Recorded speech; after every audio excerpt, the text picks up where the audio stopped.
Olá, seja muito bem-vinda aqui ao canal de O Tempo no YouTube. Eu sou Letícia Fontes, editora adjunta de política, e hoje o nosso convidado aqui do Café com Política é o vereador de Contagem, líder de governo, Daniel do Irineu. Obrigado por estar aqui com a gente hoje.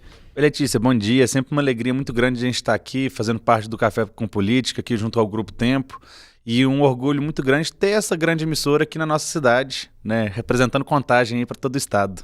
Queria começar apertando, o senhor está como líder do governo, né, do governo da prefeita Marília Campos na Câmara dos Deputados. Como que é ser líder de um governo que tem ampla maioria na Câmara, né? Como que é essa dificuldade de agradar todo mundo? Olha, eu acho que sempre liderar uma bancada, liderar um governo na Câmara Municipal é algo muito desafiador. Porque são várias opiniões, são vários parlamentares, cada um representando ali uma região, uma ideologia, e a gente conseguir juntar isso tudo para ter uma sinergia dentro da Câmara é um desafio. Mas quando a gente tem uma prefeita que é bem avaliada, uma prefeita que pensa na cidade, que tem trabalhado em prol disso, eu acho que torna um pouco mais tranquilo, mesmo nesse cenário aí de tanta polarização, de tanta disputa. Eu acho que a gente consegue lidar com isso muito bem junto à prefeita. Hoje a prefeitura tem oposição, vamos dizer assim, na Câmara? Hoje a gente tem lá uma oposição muito bem estabelecida, até do pessoal do próprio PL, que são 3 vereadores. Tem alguns outros vereadores que se posicionam de forma mais independente, mas a ampla maioria ainda assim é a base do governo, né, e tem um diálogo muito bom com a prefeita. O senhor é filho de um político que tem história em Contagem, né? O ex-vereador e o ex-deputado professor Irineu, que foi eleito para a Assembleia em 2018 pelo antigo PSL, que era o partido do ex-presidente Jair Bolsonaro. Em Contagem, né, o pai do senhor, ele foi um representante com um discurso antipetista e agora o senhor é líder de um governo petista. Como que foi essa conversa? Isso é muito tranquilo, porque quando a gente olha para trás, assim, meu pai sempre teve as posições dele, a gente também, mas o nosso foco, nossa prioridade sempre foi a cidade de Contagem. Quando a gente olha para trás, no segundo mandato da Marília, meu pai foi presidente da Câmara, ao lado dela. E eu sempre falo, né, que a Marília está muito acima do PT e de qualquer outro partido. A Marília é uma política enorme do nosso município, que sempre cuidou muito da cidade. Então, acho que isso torna as coisas muito tranquilas no município. Falando um pouco, né, da situação da prefeita Marília Campos e das eleições de 2026, tudo indica que ela deve deixar a prefeitura para poder disputar uma eventual vaga para o Senado. Ela saindo, a chegada do Ricardo Faria muda da organização ali dos blocos da Câmara? Olha, eu acho que em um cenário como esse, tudo recomeça, né? As discussões, os debates, a organização interna da Câmara, eu acho que isso é natural da política, né, essa reorganização, mas o Ricardo é também, assim como a Marília, um político que veio do Parlamento Municipal, que vem da Câmara de Contagem, tem um ótimo diálogo com os vereadores, então eu não vejo nenhuma dificuldade nessa transição, até mesmo porque o Ricardo também é muito alinhado com a Marília, mas a gente tem que tomar um certo cuidado, porque, como a Marília fala, né, a Marília está sendo cotada aí para candidatura ao Senado, ao governo de Minas, despontando em todas as pesquisas, mas a Marília sempre foi muito focada. Então, ela sempre diz que, olha, assim, que ela só vai desfocar da prefeitura no momento certo. Então, ela toma conta muito da cidade, dessas articulações. Enquanto então não tem nenhuma conversa ali, já pensando em uma sucessão ali da saída dela? Não, zero, nenhuma conversa. E a Marília tem mantido esse cuidado com a cidade, como ela sempre fez, independente do nome dela estar sendo ventilado para outras grandes disputas. Na avaliação do senhor, seria melhor a Marília governo de Minas ou o Senado? Nossa, essa é uma pergunta difícil, né? Ela tem sido cortejada para os dois dois postos. Ela tem sido cortejada para os 2 cargos. Eu acho que, assim, para nossa cidade, todos os 2 caminhos seriam maravilhosos. A Marília é uma excelente gestora, posso falar que é uma das melhores de Minas Gerais. Quando a gente vê historicamente o que ela fez na cidade, como ela se organiza, então ela já se mostrou com uma capacidade organizacional, né, que a cacifa disputar tanto um governo quanto um Senado. E acho que para a gente de Contagem, seria um cenário, todos os 2 cenários seriam muito bons. Tanto ela ir para o governo de Minas quanto para o Senado, porque a gente tem uma representatividade da cidade muito forte, né? O Senado, acho que a gente nunca teve um senador de Contagem, né? Acho que a gente ter agora pela primeira vez uma prefeita do tamanho da Marília no Senado, nos ajudando aqui na cidade, acho que seria maravilhoso para o município. Assim como no governo, né? Que ela sendo uma governadora, eu tenho certeza que também os olhares para Contagem seriam muito bons. Então, acho que é uma decisão que é muito pessoal dela, né? A gente vê que ela está sendo cortejada pelo partido para todas os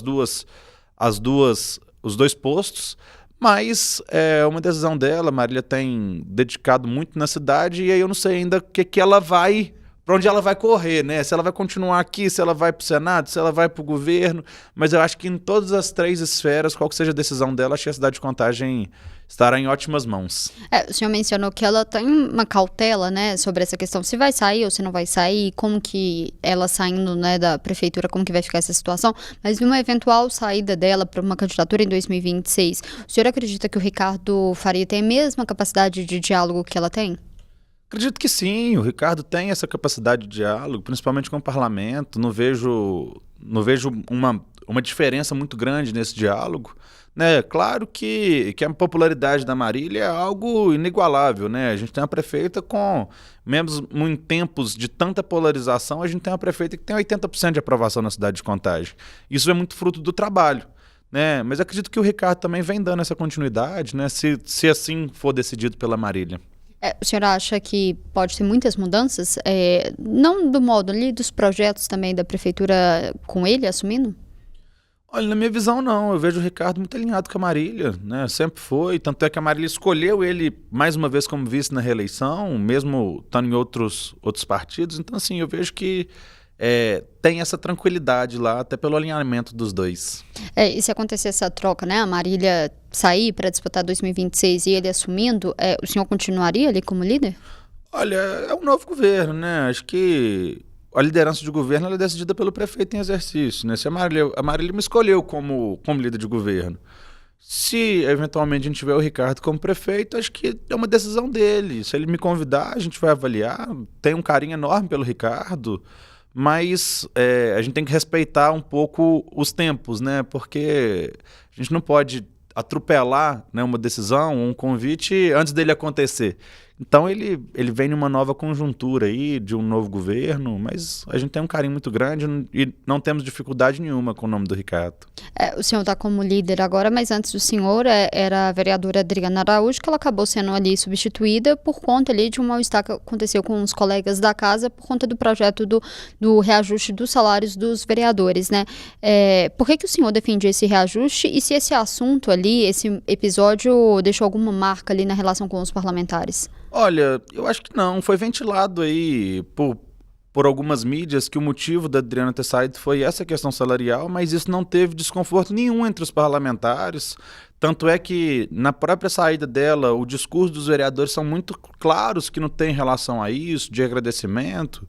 Então, eu não vejo problema nenhum de relacionamento dos parlamentares com a Adriana. Se a gente vê lá nos eventos, em todos os ambientes da Câmara, você vê que é um ambiente super cortês, né, de relacionamento super tranquilo com ela. E eu acredito que ela tomou essa decisão por motivos mais pessoais, mas assim, nunca houve nenhum problema de relacionamento com os parlamentares, assim como foi ventilado algumas vezes. O motivo ali, mas que teve um mal-estar foi por conta desse projeto, né, do reajuste dos vereadores que ela se colocou contra. O senhor se colocou a favor. Por que o senhor defendia esse projeto? Sim, eu acho que não teve desconforto pelo posicionamento, até porque o parlamento é uma casa de divergência mesmo, a gente está muito acostumado com isso, né? Cada projeto, os vereadores muitas vezes têm posições diferentes. O meu posicionamento favorável é porque a gente não teve aumento salarial, a gente teve um reajuste. A Câmara de Contagem tinha quase 18 anos que não tinha reajustes no salário dos vereadores e como teve reajuste de todos os servidores, foi também para os parlamentares. Então foi basicamente por isso que a gente posicionou favorável também, por uma questão de justiça, que todo mundo estava sendo reajustado. Mas não teve esse desafio, essa briga lá dentro, eu não vi isso lá. A sua relação com a vereadora também? Ótima, sim, sem dificuldade nenhuma. Adriana é uma querida lá dentro da Câmara.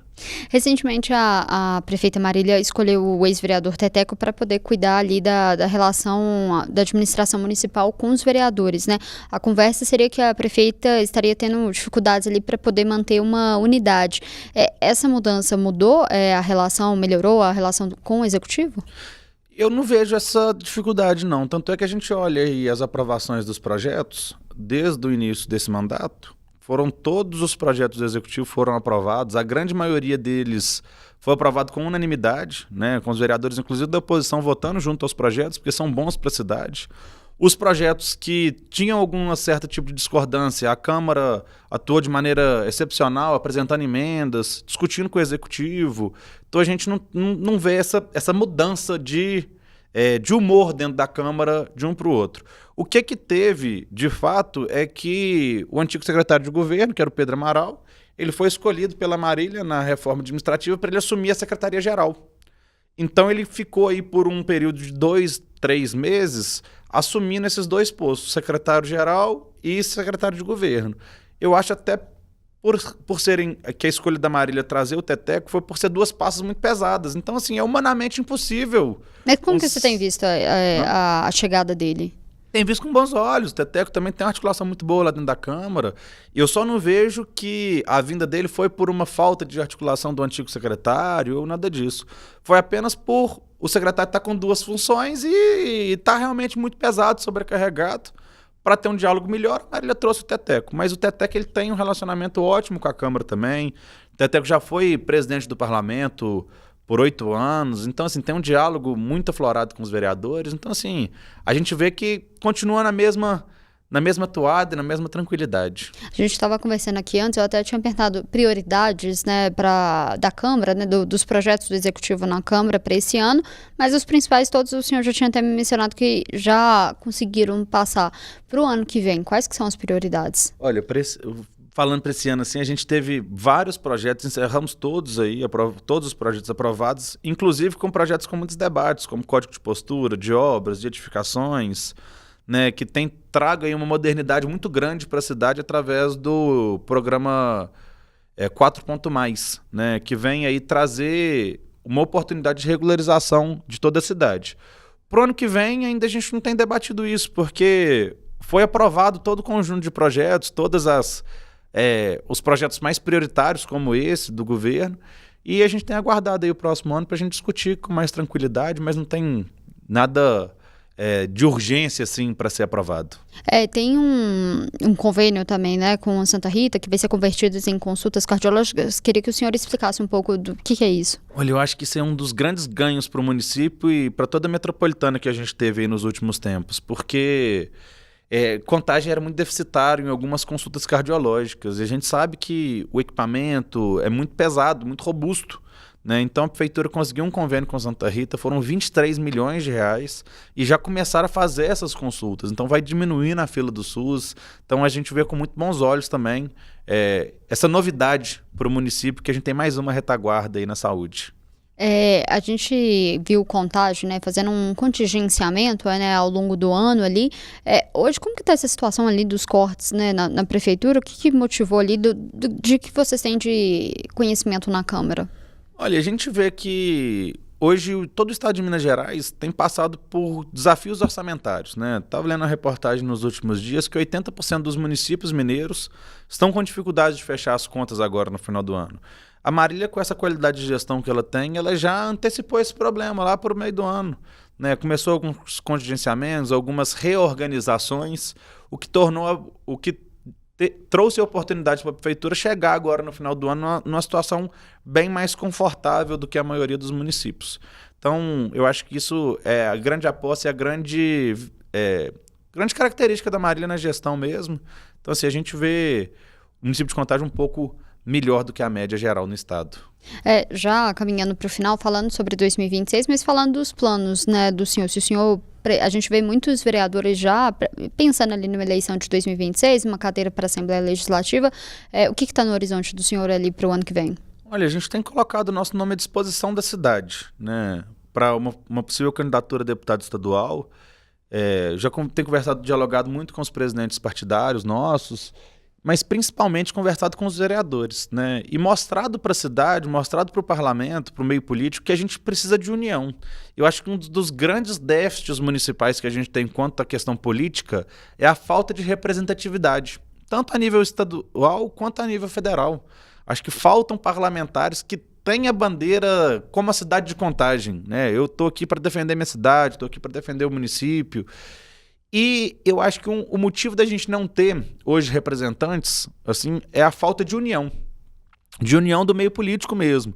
Então é onde eu tenho trabalhado, mostrado para os vereadores que a gente precisa se unir em prol de um nome, em prol de alguém que represente verdadeiramente a cidade. A gente sabe que o Estado ele tem grandes oportunidades, o recurso está muito mais no Estado e na União do que nos municípios.